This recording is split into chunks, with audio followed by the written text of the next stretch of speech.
آج ہم تاریخ کے ایک اہم بہت ہی نازک موڑ پر بات کر رہے ہیں۔ وہ جی چند مہینے 1947 کے جب بر صغیر کی تقدیر بالکل بدل گئی۔ جی جب برطانوی راج ختم ہوا اور دو نئی ریاستیں ہندوستان اور پاکستان وجود میں آئیں۔ ہاں بالکل، وہ وقت جب تاریخ جیسے بہت تیزی سے چل رہی تھی۔ یقیناً، اور اس تیز رفتار تبدیلی کو سمجھنے کے لیے آج ہم ظہیر احمد میر کی کتاب Quaid Azam of Pakistan the next world super power سے مدد لیں گے۔ اچھا، یہ کتاب صرف واقعات نہیں بتاتی، بلکہ قائد اعظم محمد علی جناح کا جو آئینی کردار تھا، ان کی قانونی حکمت عملی اور پاکستان کے قیام کی جدوجہد کے پیچھے جو اہم دلائل تھے ان کو گہرائی سے پیش کرتی ہے۔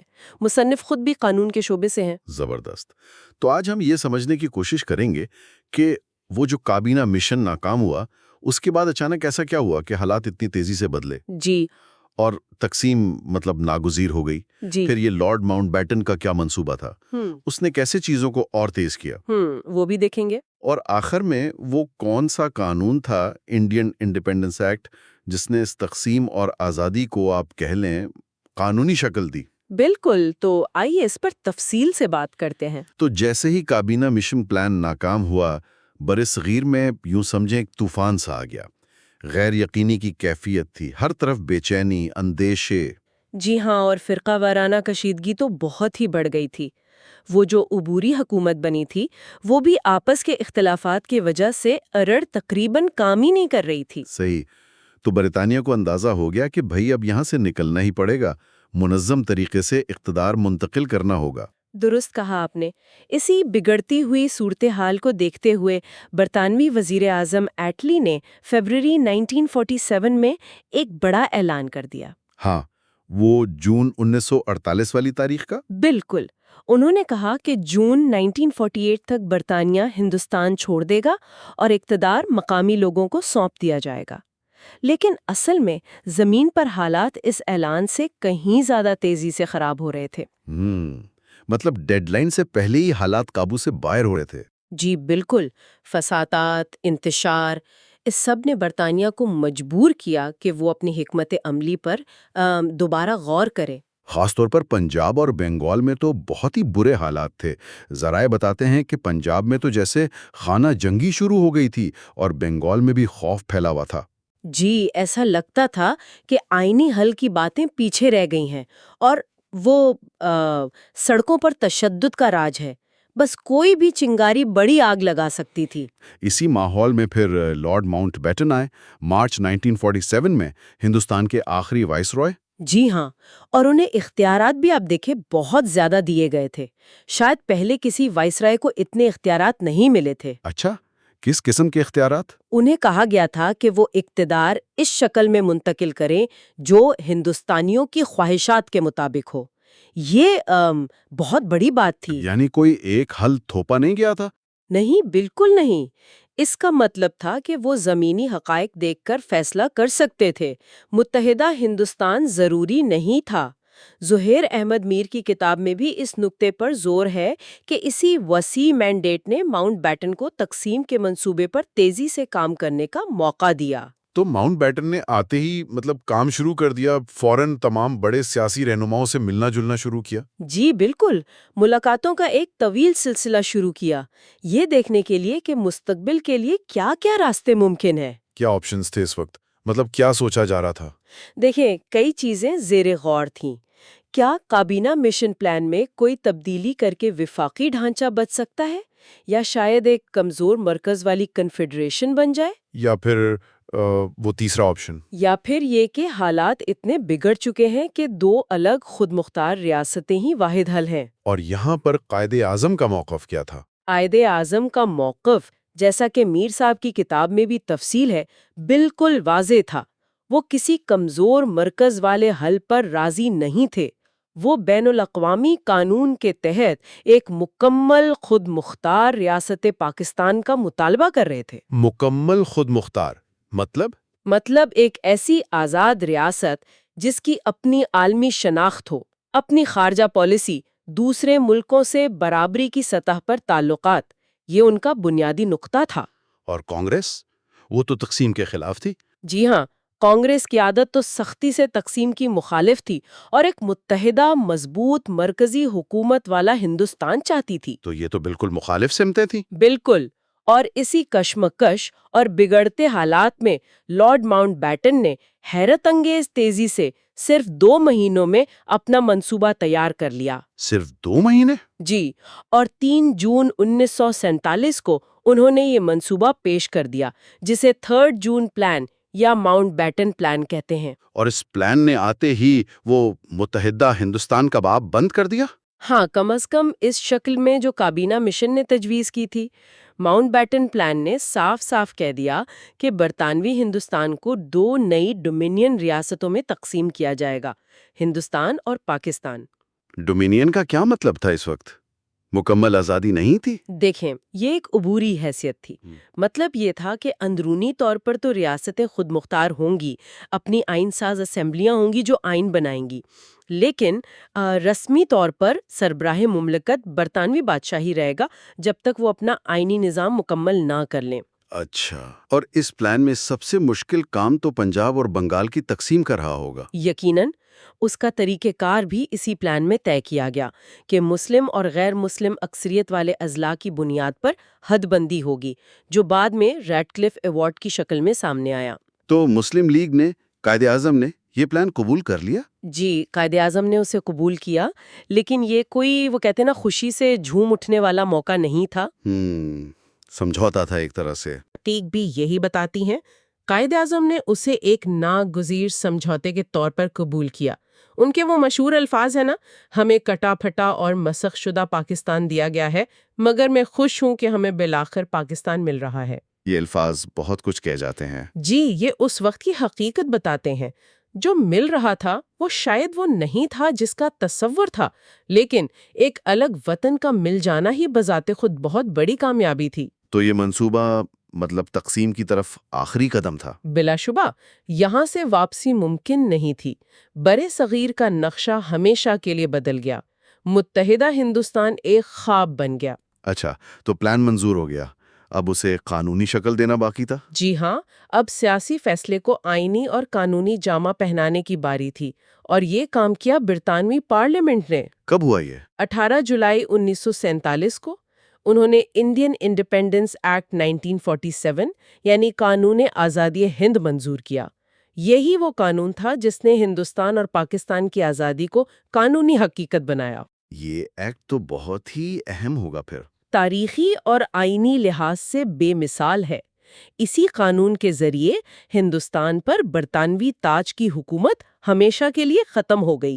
وہ جو شہنشاہ ہند کا لقب تھا برطانوی بادشاہ کا، وہ بھی ختم۔ سارے اختیارات نئی ریاستوں کو منتقل ہو گئے؟ جی، تمام اختیارات، حقوق، ذمہ داریاں، سب کچھ 2 نئی بننے والی ڈومینین ریاستوں پاکستان اور ہندوستان کی حکومتوں کو منتقل کر دیا گیا۔ اور سب سے اہم بات، دونوں ریاستوں کی آئین ساز اسمبلیوں کو پورا اختیار دیا گیا کہ وہ جیسا چاہیں اپنا آئین بنائیں۔ حتیٰ کہ دولت مشترکہ میں رہنے یا نہ رہنے کا فیصلہ بھی؟ بالکل، یہ فیصلہ بھی ان پر چھوڑ دیا گیا۔ یہ بات تو واقعی حیران کرتی ہے کہ اتنا بڑا تاریخی فیصلہ جس نے کروڑوں لوگوں کی زندگیاں بدل دیں، وہ صرف 20 شقوں کے ایک مختصر سے قانون سے ہو گیا۔ جی، یہ اس وقت کی تیزی کو بھی ظاہر کرتا ہے کہ قانونی عمل کو کتنا سمیٹا گیا۔ ظاہر احمد میر اس ایکٹ کو کیا اہمیت دیتے ہیں اپنی کتاب میں؟ وہ اسے پاکستان کی آئینی پیدائش کا دستاویزی ثبوت کہتے ہیں۔ ان کے نزدیک یہ ایکٹ اس لیے بنیاد ہے کہ اس نے پاکستان کے قیام کو صرف ایک سیاسی مطالبہ یا انتظامی تقسیم نہیں رہنے دیا، بلکہ اسے ایک قانونی اور آئینی حقیقت بنا دیا۔ یعنی اس کے بغیر اقتدار کی منتقلی قانونی طور پر مکمل نہ ہوتی؟ بالکل، یہ وہ دستاویز ہے جس نے پاکستان کو عالمی برادری میں ایک جائز ریاست کے طور پر تسلیم کروانے کی بنیاد رکھی۔ اور پھر آخرکار وہ لمحہ آ ہی گیا، 14 اور 15 اگست 1947 کی درمیانی رات۔ جی، دہلی میں آدھی رات کو ہندوستان آزاد ہوا اور پاکستان میں 14 اگست کی صبح آزادی کا سورج طلوع ہوا۔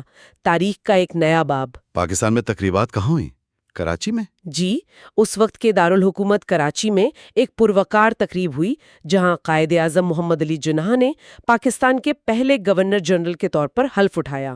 اور لارڈ ماؤنٹ بیٹن بھی وہاں تھے؟ جی ہاں، لارڈ ماؤنٹ بیٹن جو اب ہندوستان کے گورنر جنرل بن چکے تھے خود کراچی آئے اور انہوں نے باضابطہ طور پر اقتدار قائد اعظم کو سونپا۔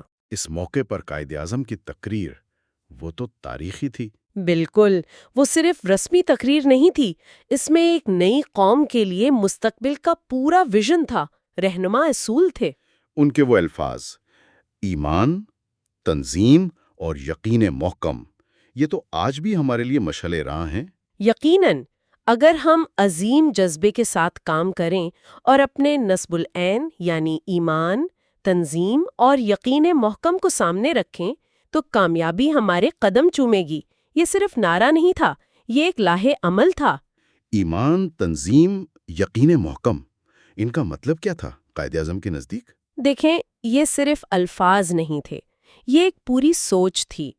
ایمان یعنی اپنے مقصد پر، اپنی صلاحیتوں پر پختہ یقین، تنظیم یعنی قوم کا متحد ہونا، ایک ہو کر کام کرنا، اور یقین محکم یعنی اپنے فیصلوں اور راستے پر ثابت قدم رہنا، مشکلات سے نہ گھبرانا۔ تو وہ ایک ایسی ریاست بنانا چاہتے تھے جو ان اصولوں پر کھڑی ہو؟ جی، زہیر احمد میر بھی اسی بات پر زور دیتے ہیں کہ قائد اعظم کا ویژن ایک جدید، جمہوری، فلاحی ریاست کا تھا، جہاں انصاف ہو، قانون کی حکمرانی ہو، سب شہری برابر ہوں، اقلیتوں کو مکمل تحفظ حاصل ہو۔ یہ وہ بنیادیں تھیں جن پر وہ پاکستان کی عمارت کھڑی کرنا چاہتے تھے۔ تو آج ہم نے 1947 کے ان چند مہینوں کا سفر طے کیا جو بڑے طوفانی تھے۔ جی، بہت تیز رفتار واقعات تھے۔ ہم نے دیکھا کہ کیسے کابینہ مشن کی ناکامی کے بعد انتشار بڑھا، پھر لارڈ ماؤنٹ بیٹن آئے، ان کا پلان آیا جس نے تقسیم کی راہ ہموار کی، اور پھر انڈین انڈیپینڈنس ایکٹ نے اس تقسیم اور آزادی کو قانونی شکل دے کر 2 نئی ریاستیں بنا دیں۔ یہ سب کچھ ناقابل یقین تیزی سے ہوا۔ جی، تو اگر ہم اہم نکات دیکھیں، پہلا تو یہ کہ زمینی حقائق اور سیاسی اختلافات اتنے بڑھ گئے تھے کہ تقسیم ایک تلخ حقیقت بن گئی۔ دوسرا، ماؤنٹ بیٹن پلان نے اس تقسیم کو عملی شکل دینے کا طریقہ بتایا۔ تیسرا، انڈین انڈیپینڈنس ایکٹ نے اسے قانونی حیثیت دی۔ بالکل، اور چوتھا، قائد اعظم کے رہنما اصولوں نے نئی ریاست پاکستان کی سمت متعین کی۔ میر صاحب کی کتاب بھی انہی نکات کو مختلف پہلوؤں سے واضح کرتی ہے۔ یہ سب سمجھنے کے بعد ایک سوال ذہن میں آتا ہے، شاید اس پر مزید سوچا جا سکتا ہے۔ جی فرمائیے۔ ہم نے بات کی کہ ماؤنٹ بیٹن کو بہت وسیع اختیارات دیے گئے تھے کہ ہندوستانیوں کی خواہشات کے مطابق اقتدار منتقل کریں۔ کیا یہ جو وسیع اور شاید کچھ غیر واضح سا مینڈیٹ تھا، کیا اس نے خود تقسیم کے عمل پہ اثر ڈالا؟ مطلب خاص طور پر سرحدوں کے تعین وغیرہ پر؟ ہاں، جیسے ریڈ کلف ایوارڈ اور پھر جو بڑے پیمانے پر انسانی المیہ پیش آیا۔ اگر یہ مینڈیٹ زیادہ واضح ہوتا یا اس پر کنٹرول زیادہ ہوتا تو کیا تاریخ کچھ مختلف ہو سکتی تھی؟ یہ ایک بہت اہم سوال ہے اور اس پر آج بھی بحث ہوتی ہے۔ کیا مختلف فیصلوں سے وہ خون ریزی اور ہجرت کا عذاب کم کیا جا سکتا تھا؟ یہ وہ سوالات ہیں جن کے جواب شاید کبھی حتمی طور پر نہ مل سکیں۔ بالکل، یہ ایک ایسا نقطہ ہے جس پر سامعین بھی ضرور سوچ سکتے ہیں۔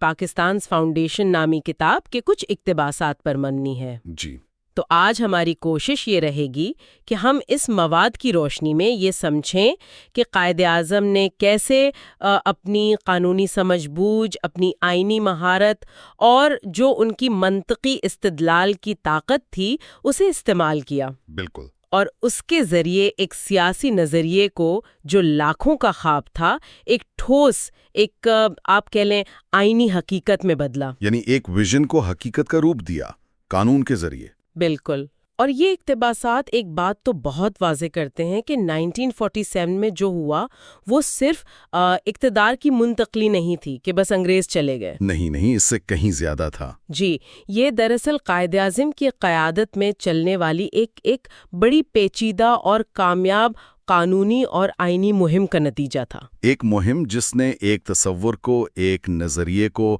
باقاعدہ ریاست کا ڈھانچہ دیا۔ اور یہیں سے یہ ساری گفتگو میرے خیال میں بہت دلچسپ ہو جاتی ہے۔ بالکل، دیکھیں، جو چیز اس سارے عمل کو واقعی خاص بناتی ہے نا، وہ یہی ہے کہ آزادی کی یہ جدوجہد بنیادی طور پر قانونی اور آئینی دائرے کار کے اندر رہ کر لڑی گئی۔ اچھا، جو کوئی مسلح بغاوت نہیں تھی، نہ ہی یہ صرف جلسے جلوسوں اور نعرے بازی پر مبنی تھی۔ حالانکہ عوامی حمایت تو تھی اور بہت زیادہ۔ یقیناً عوامی حمایت تو لازمی تھی، اس کے بغیر تو کچھ نہیں ہو سکتا تھا، لیکن اصل جو جنگ تھی وہ مذاکرات کی میز پر لڑی گئی، قانونی دلائل کے ذریعے آئینی پیچیدگیوں کو سلجھاتے ہوئے۔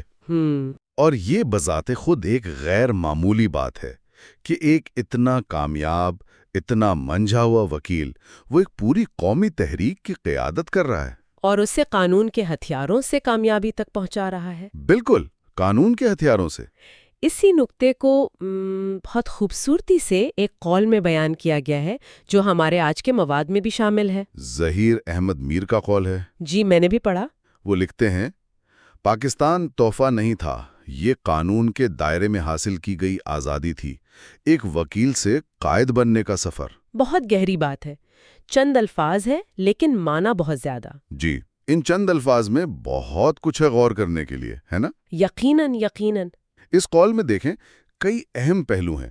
پہلا حصہ، پاکستان تحفہ نہیں تھا، ہاں، یہ اس خیال کو رد کرتا ہے کہ شاید یہ بس ایسے ہی مل گیا، پلیٹ میں رکھ کر دیا گیا۔ نہیں، یہ خیرات نہیں تھی، اسے کمایا گیا تھا، اس کے لیے جد و جہد کی گئی۔ باقاعدہ جد و جہد کی گئی، ایک مقصد تھا۔ اچھا، پھر دوسرا حصہ، یہ قانون کے دائرے میں حاصل کی گئی آزادی تھی۔ یہ طریقہ کار بتا رہا ہے۔ بالکل، یہ جد و جہد کے آپ کہیں کیسے کا جواب ہے، یعنی تمام مراحل، تمام دلائل، جتنے بھی مطالبات تھے وہ آئینی اور قانونی فریم ورک کے اندر رہتے ہوئے پیش کیے گئے۔ کوئی غیر قانونی راستہ نہیں اپنایا گیا۔ نہیں، کوئی جذباتی نعرہ بازی نہیں کہ بس ہمیں یہ چاہیے، بلکہ موجودہ نظام کے جو اصول تھے انہی کو استعمال کرتے ہوئے اپنا حق منوانے کی کوشش تھی۔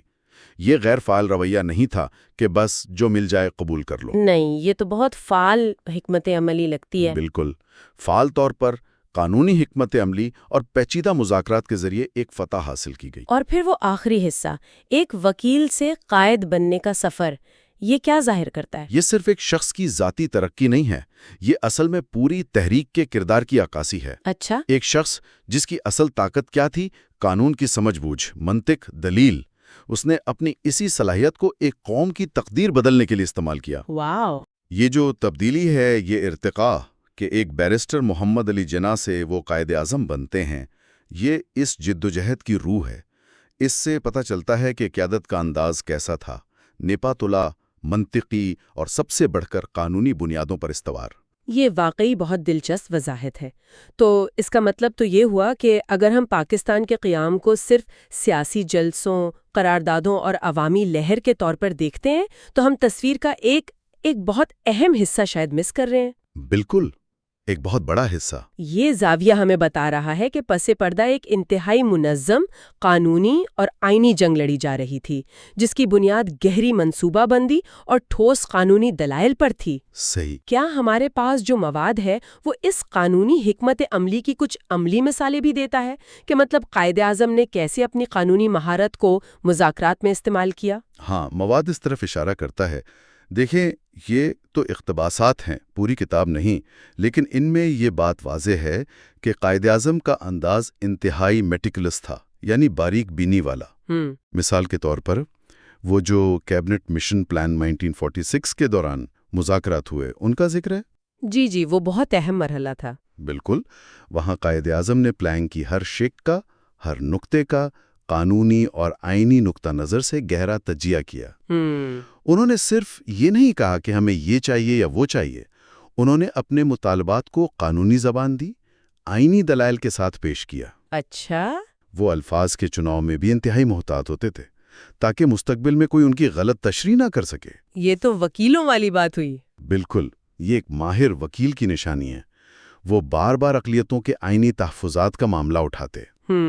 صوبائی خود مختاری کی نوعیت کیا ہوگی، مرکز کے اختیارات کی قانونی حدود کیا ہوں گی، ان نکات پر زور دیتے۔ ان کا استدلال یہ تھا کہ ہندوستان کی جو پیچیدہ صورتحال ہے، اس کا واحد قابل عمل آئینی حل یہی ہے کہ مسلمانوں کو ایک الگ خود مختاری ریاست دی جائے جہاں وہ اپنے مستقبل کا فیصلہ خود کر سکیں۔ تو انہوں نے دو قومی نظریے کو قانونی شکل دی۔ جی، انہوں نے اسے محض ایک سیاسی نعرہ نہیں رہنے دیا، بلکہ اسے ایک قانونی اور آئینی ضرورت کے طور پر پیش کیا۔ اور وہ برطانوی قانونی نظام کے اصولوں کو، جیسے کہ پریسیڈنٹ یعنی سابقہ عدالتی فیصلے اور قانون کی حکمرانی یعنی رول آف لا، ان کو بہت مہارت سے استعمال کرتے تھے۔ اچھا، وہ اکثر برطانوی حکام کو ان کے اپنے ہی بنائے ہوئے قانونی معیارات یاد دلاتے تھے۔ یہ ایک طرح سے سسٹم کو سسٹم کے اصولوں سے ہی چیلنج کرنے جیسا تھا۔ واو، یہ تو واقعی ایک شطرنج کی بازی لگتی ہے جو آئینی اور قانونی بساط پر کھیلی جا رہی ہے۔ بالکل بالکل۔ یعنی صرف سیاسی نعروں یا عوامی دباؤ پر انحصار نہیں تھا، بلکہ مخالف فریق کو قانونی اور منطقی دلائل سے یا تو قائل کرنے کی کوشش تھی یا کم از کم ان کے موقف کو کمزور کرنے کی۔ صحیح کہا آپ نے۔ یہ انداز قیادت بھی یقیناً بہت منفرد رہا ہوگا۔ بہت منفرد، اور یہ قانونی پس منظر ظاہر ہے ان کی قیادت کے انداز پر بہت گہرا اثر ڈالتا تھا۔ اب ان کی تقاریر دیکھیں، ان کے بیانات کا جائزہ لیں، ان میں جذباتی اپیل ضرور ہوتی تھی، لیکن بنیاد ہمیشہ ٹھوس دلائل اور منطق پر ہوتی تھی۔ وہ ہوا میں باتیں نہیں کرتے تھے۔ کبھی نہیں، ہر نقطے کو واضح، مدلل انداز میں پیش کرتے تھے، اور ان کی تیاری وہ تو کمال کی ہوتی تھی۔ کہا جاتا ہے کہ وہ کسی بھی اہم میٹنگ یا مذاکرات سے پہلے گھنٹوں مطالعہ کرتے تھے۔ گھنٹوں؟ جی ہاں، گھنٹوں، ہر ممکنہ قانونی پہلو کا جائزہ لیتے۔ یہ ایک وکیل کی تربیت تھی جو اب ایک پوری قوم کا مقدمہ لڑ رہا تھا۔ ایک قوم کا مقدمہ؟ بالکل، اور مواد میں ایک اور دلچسپ بات کا ذکر ہے، وہ یہ کہ یہ کامیابی صرف قانون کی بنیاد پر نہیں ملی۔ اچھا؟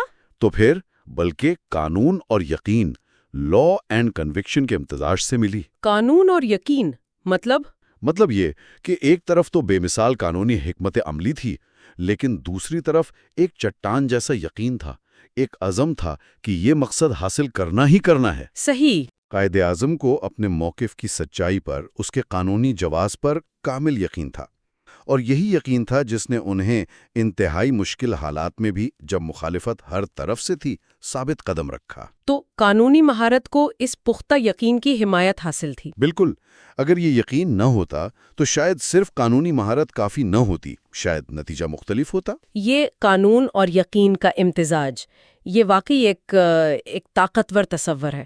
گویا ایک طرف دماغ کی منطق چل رہی تھی تو دوسری طرف دل کا پختہ یقین تھا۔ بالکل درست۔ اچھا، کیا یہ مواد اس بات پر بھی کچھ روشنی ڈالتا ہے کہ ان کے جو مخالفین تھے، جیسے کانگریس تھی یا برطانوی حکام تھے، وہ ان کے اس قانونی انداز قیادت پر کیا رد عمل دیتے تھے؟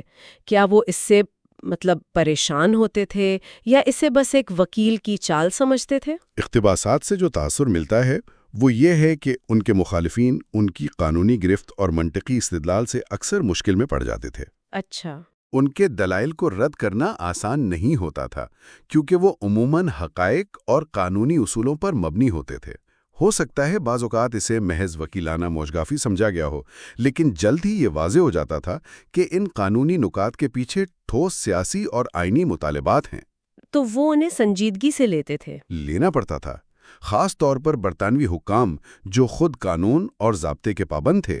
وہ قائد اعظم کے آئینی دلائل کو آسانی سے نظر انداز نہیں کر سکتے تھے، کیونکہ وہ انہی کی زبان میں بات کر رہے تھے۔ بالکل، وہ انہیں اسی زبان میں جواب دے رہے تھے جسے انگریز خود سب سے زیادہ اہمیت دیتے تھے، اور اس چیز نے انہیں مذاکرات کی میز پر ایک بہت مضبوط پوزیشن دی۔ یہ سمجھنا واقعی بہت اہم ہے کہ یہ صرف آزادی کی جنگ نہیں تھی، بلکہ یہ ایک نئی ریاست کی قانونی اور آئینی بنیادیں رکھنے کا عمل بھی ساتھ ساتھ چل رہا تھا۔ جی ہاں، بالوقت دونوں کام ہو رہے تھے۔ اب اگر ہم اس نقطے پر غور کریں کہ پاکستان کی بنیاد میں قانون اور آئینی جدوجہد کا اتنا کلیدی کردار تھا، تو اس کے کیا نتائج یا اثرات ہوئے ہوں گے پاکستان کے ابتدائی سالوں میں؟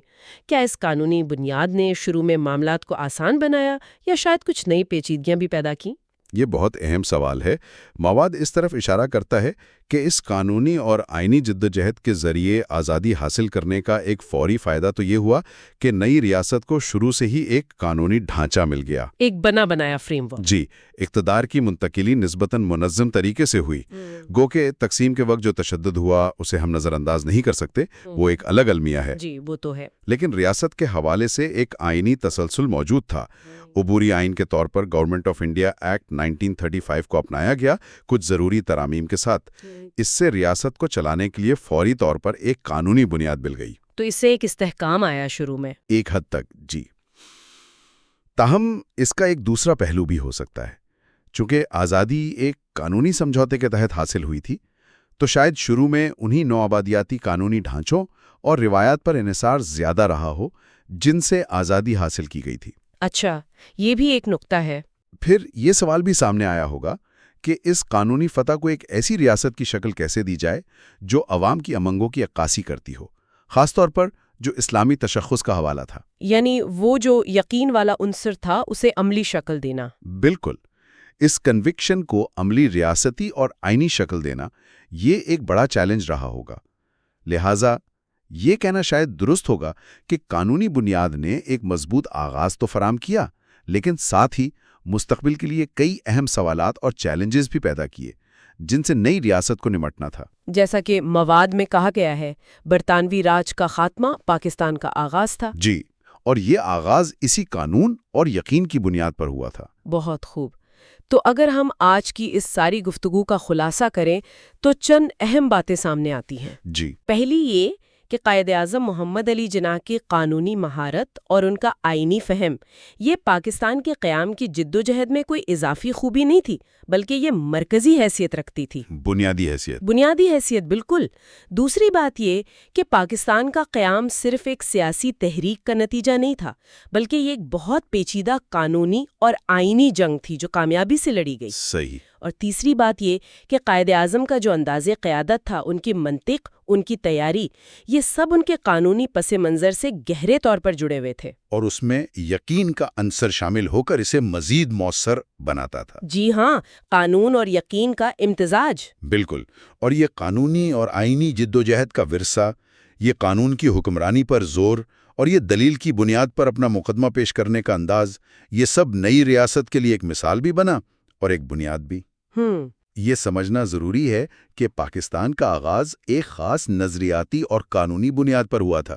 یہ صرف تاریخ کا ایک باب نہیں ہے، بلکہ یہ وہ بنیاد ہے جس پر بعد میں آنے والی عمارت کھڑی ہوئی، اور اس بنیاد کی خصوصیات آج بھی کسی نہ کسی شکل میں ہمیں نظر آتی ہیں۔ یقیناً، اور اسی نقطے پر ہم اپنے سامعین کے لیے ایک سوچ کا دروازہ کھلا چھوڑنا چاہیں گے۔ جی ضرور۔ اس بات کو ذہن میں رکھتے ہوئے کہ پاکستان کی پیدائش میں قانونی حکمت عملی، آئینی جدوجہد اور منطقی استدلال کا اتنا گہرا اور بنیادی کردار تھا، تو یہ ورثہ آج کے پاکستان کو جو مسائل درپیش ہیں، چاہے وہ سیاسی ہوں، سماجی ہوں، معاشی ہوں یا قانونی، ان سے نمٹنے کے طریقوں پر کس طرح اثر انداز ہو سکتا ہے؟ بہت اہم سوال ہے۔ یا پھر یہ کہ اس قانونی بنیاد کی گہری سمجھ ہمیں اپنی قومی شناخت کو بہتر طور پر سمجھنے یا اسے مزید مضبوط بنانے میں کیا کوئی مدد دے سکتی ہے؟ واقعی یہ غور طلب سوالات ہیں۔ ان سوالات پر ضرور غور کیجیے گا۔